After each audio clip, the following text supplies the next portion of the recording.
I voted for Peter Obi, but I did not jump any queue for Peter Obi. I did not smuggle anybody into the polling booth for Peter Obi.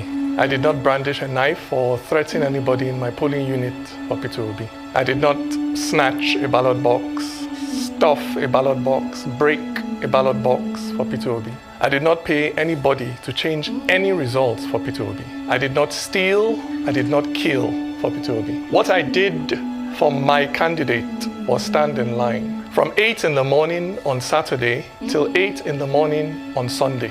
And when the sun got too hot and I thought of going back home, I remembered, shot to death on the train to Kaduna, and I stayed. And when the heavens opened and poured down rain, and I thought of running away to find safety, I remembered, stuck at home for months because of ASU strike, and I stayed.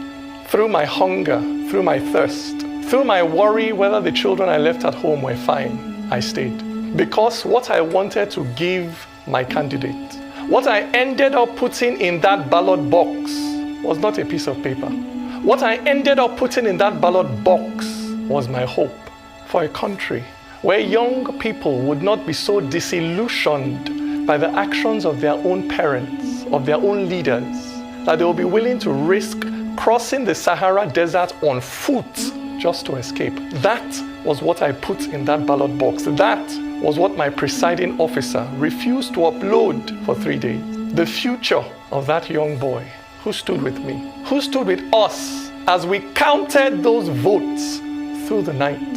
He was a first-time voter, pregnant with hope. But somewhere between the polling unit and the collation center, that boy's future was waylaid by a politician that used biro to cross out his destiny, a politician that found where that boy had written hope and wrote over it, hopeless. It is a terrible thing when a Nigerian is kidnapped on the way to Zamfara or Makurdi or Enugu, but it is infinitely worse when Nigeria herself is kidnapped on the way to the collation center. I tell you, my brother, my sister, it is not Nigeria that has her foot on your neck.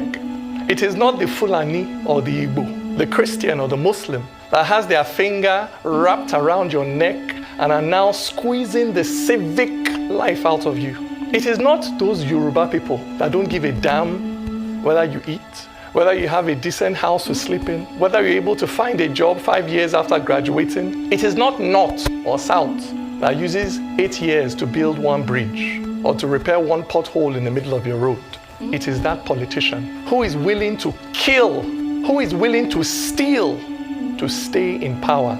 That is your enemy. Lift me up.